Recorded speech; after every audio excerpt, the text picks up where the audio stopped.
This week on Black, White, and Red All Over, we're going to read, review, and recommend some good books for you. Yeah, let's get this Ghost Rider. Some Superman Action Comics on it. Phantom Row. Need that. Yeah, let's go.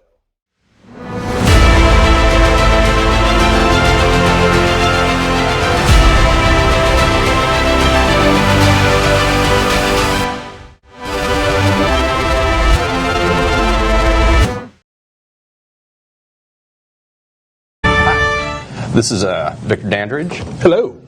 And me, Ryan Seymour, with the inaugural episode of Black, White, and Red All Over. Oh, yeah. Off the rack.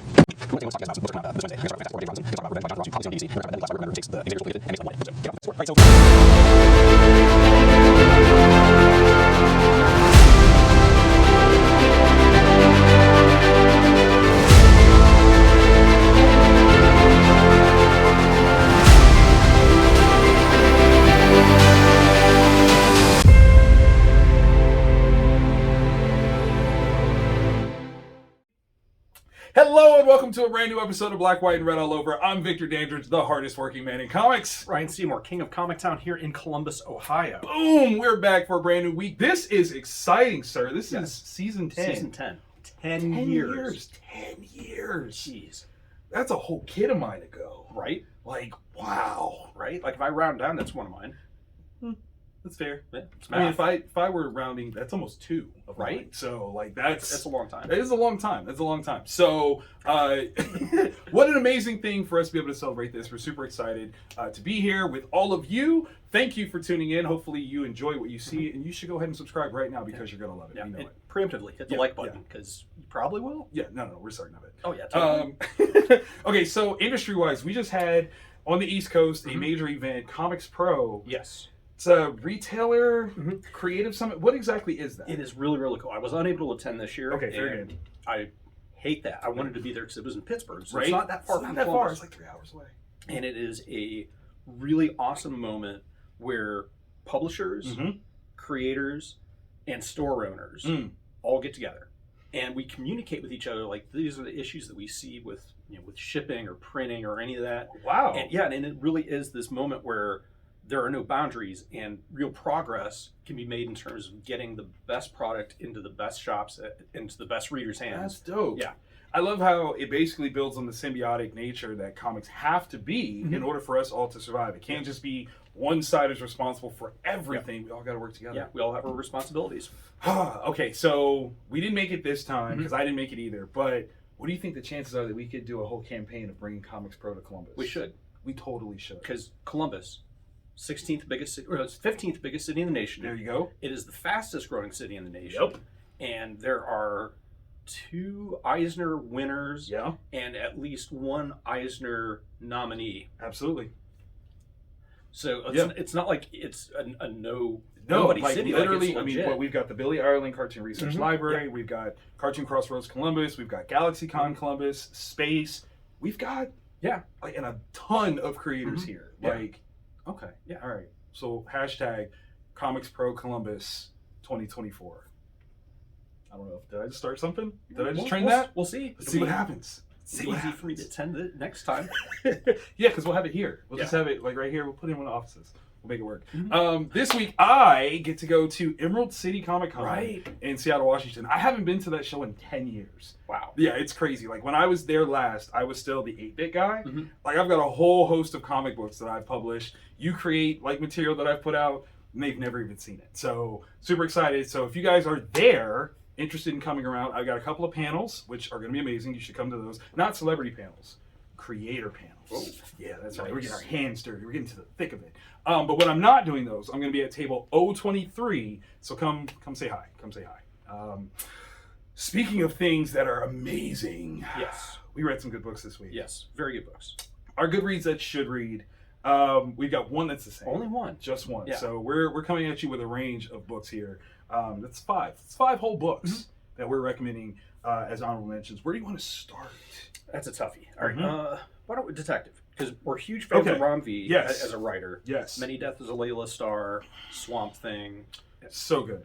Okay, so Detective Comics. This is issue 1069. Ram V, Raphael, Mendoza, Lucas, Spurrier, and Wingard. Visually, this is an amazing book.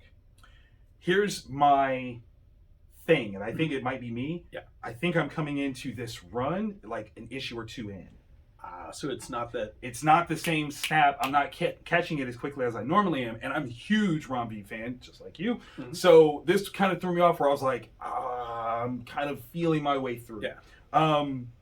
There's some things that are happening. I think it's really interesting. We're seeing some really dope players. Like, we don't see Two-Face as a player too often. Yeah. We don't see Mr. Freeze as a player too often. Mm-hmm.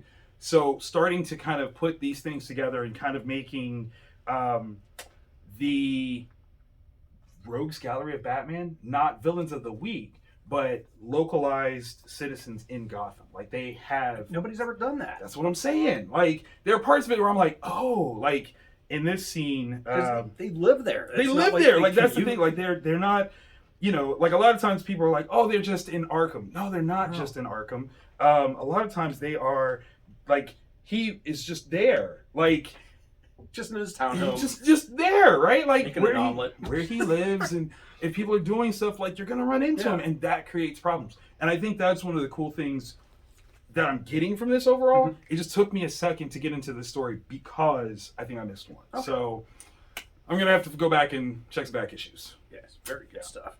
Alrighty, so I went with issue 2 of Dark Horse Comics, Where Monsters Lie. Oh, all right, Kyle Starks. Yeah, who I think we're gonna. Yeah. We're gonna mention him here in a minute. He's had a busy week. Yeah, Pyotr Kowalski, Vladimir Popov, and Joshua Reed are the top named creators in this book. If you have not read issue 1, you're missing out. Totally. It is the story about a gated community that is populated only by serial killers and monster-type serial killers who are in between jobs, we'll say. Kids break in there, they accidentally get murdered.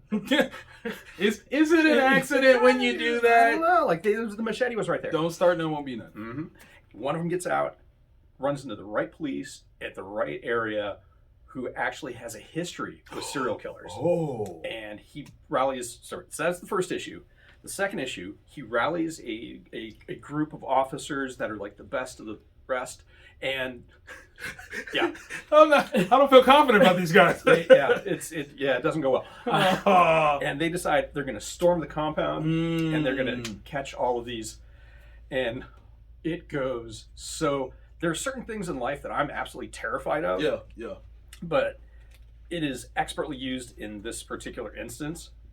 Okay. Yeah, nope. It is Nope. Over the top. It is amazing. Let me see that one more time. Yeah, that's one of, and seize the moment. Oh God, they make you wait for it. That's a lot. Oh, it's so much. That's so amazing. Much. Okay, you know what? We're gonna keep the Kyle train going. Kyle Starks. We've got Artyom Toplin and Lee Lowridge on I Hate This Place. Now, I was digging this series early on. Yes. I hopped off because we just had so many books coming in. But I'm back on issue 6. Again, I love the energy of the artwork. It's absolutely fascinating. Yeah. We get some backstory on Trudy. Okay, we find out. Listen, we find out from whence she came from. Oh. I would have ran away too, like without question. This is bad. Okay, we're talking worse than poison Kool-Aid bad. Oh. Let's see. Oh, they Is there a floor drain? Well, they've got a hose. There is a hose, so there's preparation. Yeah. Because. Oh. Yeah. So even by my standards. Ugh. So I hate this place. You've got these 2 ladies that have moved into this house, and it comes with unintended guests. A lot of haunted. Mm-hmm. Okay, there are VHS tapes. That's how you know it's haunted, right? Like it's the ghostly '90s come back to get you. But like they've got this farm that they have to tend to. Yeah. Even though they're in this kind of like weird space where they're like, hey, there are monsters here, don't go there. This is what happens when you do. And sure enough, some people come home unintended, and they're going to find out in a really crazy way what this space is all about. So, I'm back for number 7. I'm back on, baby. Kyle, you got me. You put your hooks back in. Yep, I'm there. Yeah, I like it. I don't know which is worse. Honestly, That's true. I don't. Yeah. Supernatural or just messed up people. Mm-hmm. Alrighty. From Sumerian Comics, Purple Oblivion, number 3, I believe. Mm-hmm. Okay. So this is there are 2 books that I read this week. I love that page. It's amazing, the layout. All right, so created and written by Ian E. Pliskin, art by Diego Simone, letters by Ryan Ferre and Luciana Dolfi, logo and credit designs by Powcast. All right, so there are 2 books that I read this week that made me feel like I was in a dream. Okay, like it pulled you along, kind of like dream logic. This one. And we're done. Nope.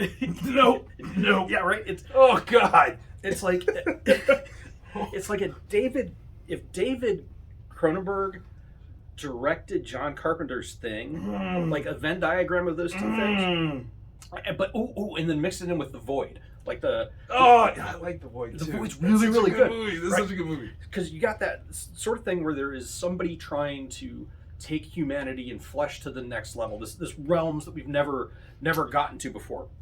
And I like based on this, I wouldn't even try. Like it's because no. Would you saute it like no? before Oh god. on a grill? Oh god. And it is this messed up trip where this person is fulfilling all their plans, and it's like the climax of the story, and it just all logic, throw it out the window, and it's just an experience. The color choices, that's a good the design, book. right? Like this creative team is just absolutely amazing, man. And it just gets Cronenbergier. Oh god, that is okay. Yeah, I can smell that page. Yeah, it is disgusting. Like there's a page that just is moist. Like it is. It just really is. And if Marvel at some point does not say it. Like Carnage and Venom. Yeah. Like if Marvel doesn't go after Diego at some point. Come on. Even It's if it right just covers. there. It's right there. So literally, that's the language they speak. Funny enough, I've been watching Cabinet of Curiosities, and it's giving that right there. So, yeah, I like it. Okay, so our final good read that should read, Cosmic Ghost Rider #1. Stephanie Phillips, Juan Cabal, Aspen Grudentern. I'm trying, hopefully. And Letters VC's Travis Lanham. Okay, so this is kind of crazy to think like how fast time has moved. This was a breakout character from Donny Cates's Thanos run. Yeah. How long ago was that? Were we talking 2019? Something like that. Yeah, it's been years. Jeez. Yeah, not a lot of years, but like still some time. Years. So I was really excited that they were, dipping back into Frank's story. But this is a very different vibe. It's not full of the kinetic crazy that you kind of gotten to expect here. It's a down throttle a little bit, but it's more personal. Very that's personal. The thing. Everything in the previous stuff was like over the top explosions. Yes. Like, oh crap! This thing is mixed with this. It's fucking crazy. This though, Stephanie does an amazing job of bringing us back to these are people. Yes. And like Frank's interactions. Yeah, I almost said something. Yeah. Don't give that away. But like, it's so very grounded and rooted that even with the totally different tone, like when I say different tone, okay, this is still beautiful. Oh yeah, like it's amazing. I loved it. The art, the colors, every aspect was awesome. It reads more like a Punisher book. That just happens. You know what? And that's awesome for me. I love that kind of thing. Yeah. I think you're absolutely right. Before there was just kind of this crazy over-the-top Ghost Rider-ness. This one's far more Punisher Frank doing his thing. Yeah. And he's tortured. Yeah. Like, that's one thing that we forget about Frank. Like what moves him as a person through his like trail of vengeance, even in like the regular 616. Yep. That is brought here. Hardcore. That backup story. Right? Oh my gosh. Tearful. This was a really good surprise. Again, like picking this one up, I was like, oh, I like Cosmic Ghost Rider. Let's see what we got. To be so very happily thwarted in my expectation, beautiful thing. Amazing job, y'all. Yeah. Amazing job. So, in terms of price, let's see. We've got $5 there. $5. That's 10 plus 4. So I got 14. I got 13. Oh, not bad. 2 4s and a 5. Yeah. That's not bad. So extra $14, $13. You can grab these. So yeah, We're going to take a quick commercial break, and we'll be back with your must-reads. I moved. Sorry, he's looking at something.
Welcome back to Black, White, and Red All Over, where we read, review, and recommend some new books for you for New Comic Book Day. I'm Victor Dandridge, the hardest working man in comics. Ryan Seymour, King of Comic Town here in Columbus, Ohio. Yes, and now we are here for the must-reads, the books that you cannot go home without. The bestest of the bestest That's this right, week. that's right. In our opinion. I mean, definitely our opinion, but we're still right, though.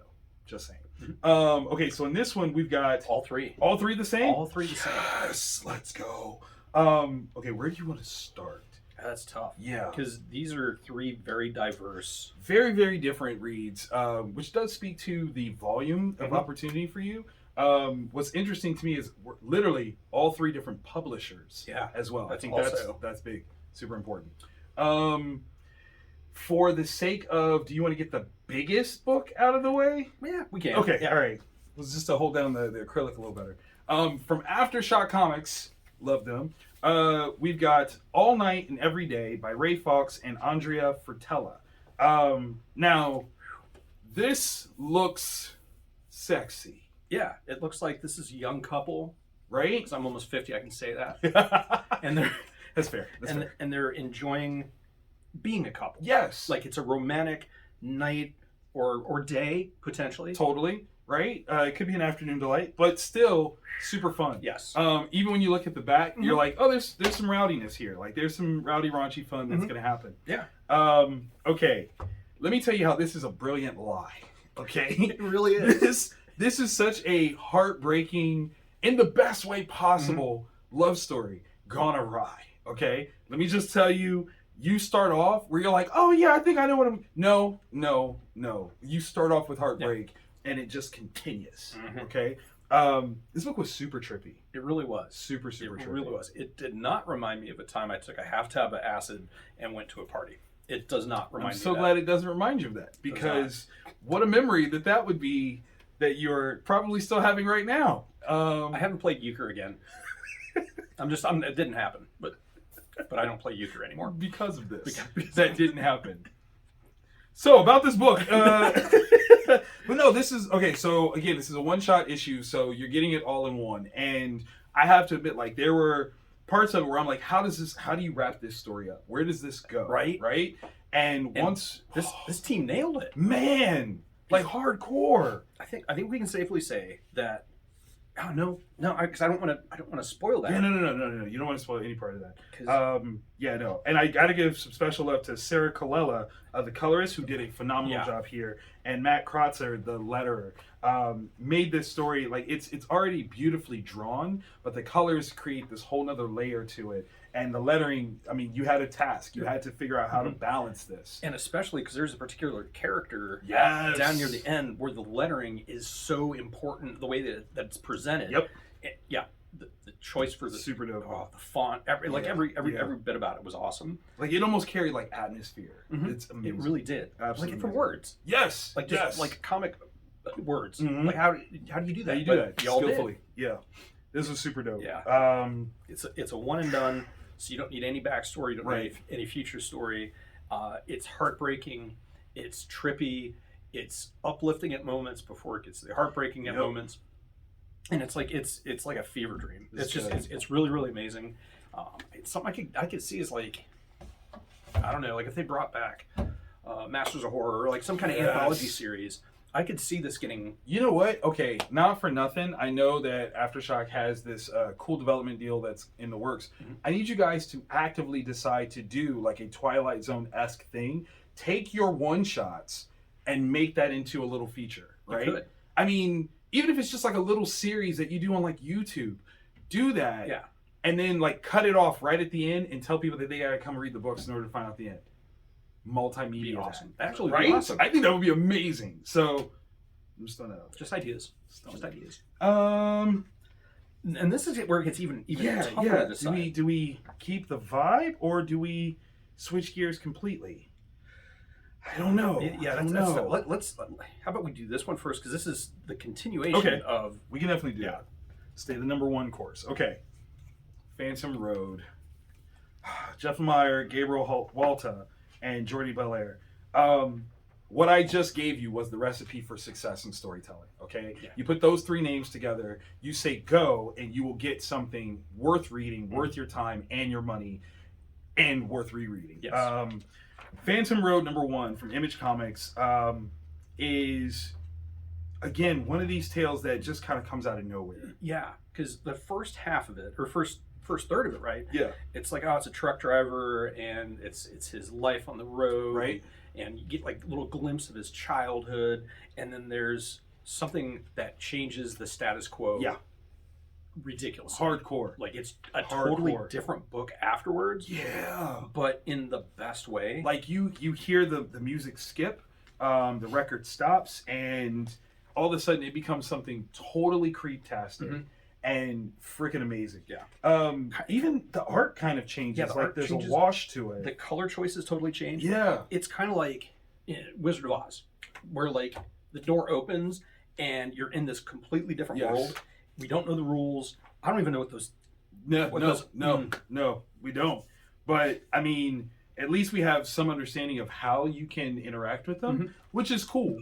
But at the same time, not cool because no, not at all. And you're talking about a stranger in a strange place. Yeah. With someone that you don't know. Like right. That's the other aspect. That's not your sidekick. Right. You don't know. Yeah. Sorry. This is dope. This is so dope. Yeah. Walta has such great like weight in the characters. The way that like they inhabit space, like you believe that they're literally standing there. Yeah. This is fantastic. There's also at the beginning, like the almost nihilistic like vibe that you get, where like he's this guy that people don't understand, as he's just drifting through existence. It's like that for him and everybody, like even his own household, man. Yeah, that sucked. That sucked so bad. I felt so horrible for him. Just it's the kid, man. I felt for the kid, like. Because there's such big conversations happening right over his head, but unfortunately, it's not over his head. Yeah, that's the part that's the worst, the absolute worst. Graphically, this is great. If you're trying to get into learning how to tell stories via comics, masterclass. Jump on that, grab that ASAP. Book of the week, Big Blue. Ooh. Like Superman 1, awesome. 1051, 1052. Yeah. Awesome. Keeps it going. Superman Action Comics, 1052. Who all do we have working on this one? So, because there's 3 complete stories. Right. So we've got in the first one Phil Kennedy Johnson, Raphael Sandoval, and Matt Herms on colors, Dave Sharp on letters. This was a really good, It's another one where we forget the power level of some of these villains and the damage that they can do, not just to Superman, but his extended family. Yeah. The residual battle is dope. I love Metallo as a character. I really do. Yeah. This Metallo, I think, is far more sympathetic and therefore far more dangerous. Right.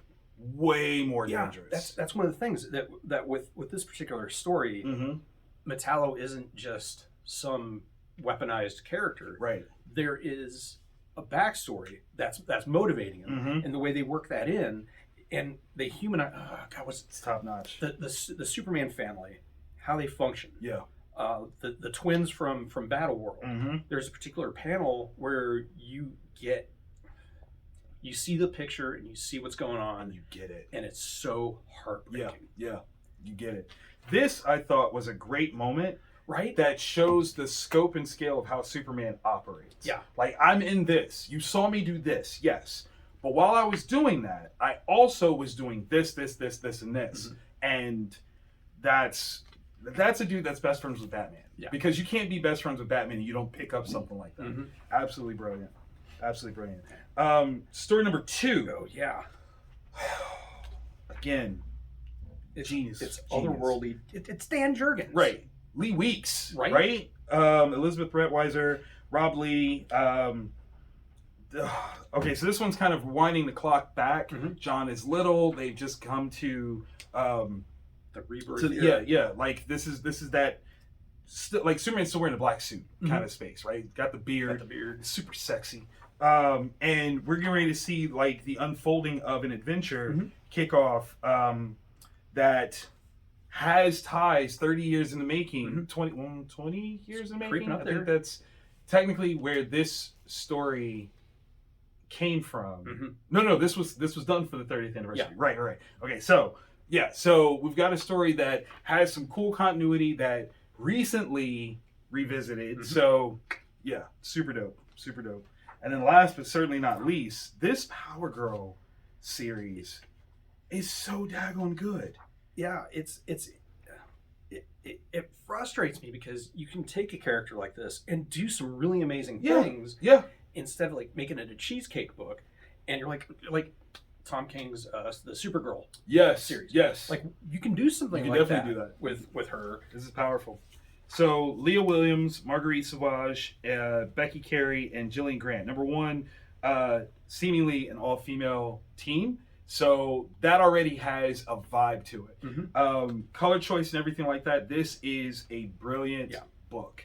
We're seeing Power Girl exhibit her new abilities in a way that working with a very, you wouldn't expect this person to be helping, but they totally are. Yeah. And they've now taken kind of the best parts of Heroes in Crisis and refitted that concept in a way that works. Yeah. Works really, really well. So, man. It's amazing stuff. Like in Superman, being able to read a Superman book that is positive, like you don't have to. That's huge. Yeah, that's huge. These creators, both this and Superman, understand the character. They get it. They believe in the character. Yes. And it's not just we're fitting some kind of face punching thing to the back. Like no, it's family. No. It's hope. It's Superman is here. Superman is here, always here, and they get that, bring it out on the page. Absolutely brilliant. High marks. High five, guys. Philip, I hope I see you on the road soon, just so I can tell you again how great of a writer you are to your face, because you are phenomenal. And Dan, I wouldn't be in comics if it wasn't for you. Yeah. This is your fault, Dan. This is your fault. So yeah. And Leah, I want to high five you too, because that's that third story. Yes, so good. I hope that's collected and allowed to live on its own. How are they going to do that? I don't know. It's going to be short form, but even if they just collected these short pieces and then came out with this Power Girl number 1, I would be all for that. In fact, I know I would be all for that because it's literally something I'm going to do through Vantage In-House. It was just announced last week, so yes, I highly recommend doing that just so that way I'm not alone. Yeah, thank you. Okay, so we read, reviewed, and we recommend some amazing books to you guys. Price point on these. Okay, so this one is 8. It's a big one, but 18 total. I think you're right. Yes, sir, you are. Good job. Good job. Not bad. A little bit more expensive than what we typically recommend, but highly solid, good books. Like, these are great reads. So you're getting the bang for your buck, and especially this one. Like, that's 3 stories in one, right. So that kind of makes up the difference. And not like short, like 2-page. Like it is a beefy, beefy. Yeah, and it seems like that's going to be their vibe for the ongoing time. So, not bad. So 18 here. You had an extra 13. I had an extra 14. We're floating around 35. In the $35. Yeah. So not bad. If you got $35 to spend in a comic shop, we highly recommend you spend it here. But if you don't grab these books, tell us what you did get. Let us know what we missed out on reading this week. That might have been your book of the week. We're real curious about that. Yeah. So once again, there was like 80 facings. A whole bunch. We hope that you enjoyed this episode. If so, click that thumbs up. Show us that love because we need that in our lives. That affirmation is everything. Ryan's kids don't even talk to him. Yeah. Mine won't stop. I think 3 of them. I don't know. There might be 4th. But hit subscribe, too, because we do this every week. That's right. And have so for 10 years, y'all. 10 years, baby. Yeah. We're celebrating. We're going to go get drunk later. Yeah. Drunk on some comics. Yeah. Cocaine? Comics. Oh, God. Comics. I'm a cocaine.